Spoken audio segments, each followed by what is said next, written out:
Hello साथीहरू, स्वागत छ मेरो नयाँ भिडियोमा। आज म बुढीलाई आशीर्वाद दिँदैछु दसैँ के अरे सरी नयाँ सालको।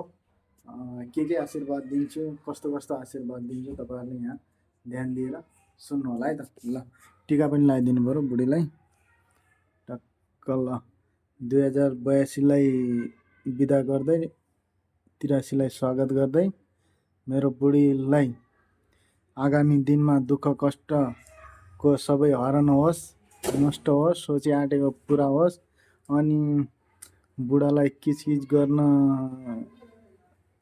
नपरोस्, किचकिच नगर्नु है 2083मा। अनि त्यहाँबाट सकेसम्म एउटा नयाँ सदस्यको रूपमा एउटा सहन सकिन्छ भने एउटा सौताको आगमन गर्नु पर्यो है।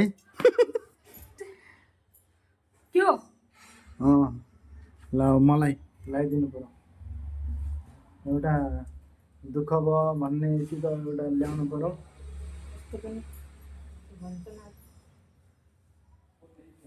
नयाँ सालमा जे भन्यो त्यही पुग्छ अरे कि, त्यही भयो।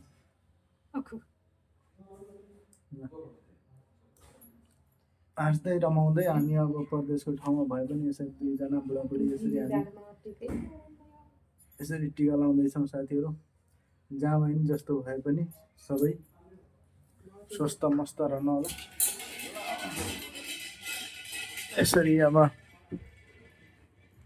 के आशीर्वाद दिउँ त, मसँग केही छैन। अब खाए खेल्दो होस्, राम्रो होस्। ल, यही भन्न चाहन्छु।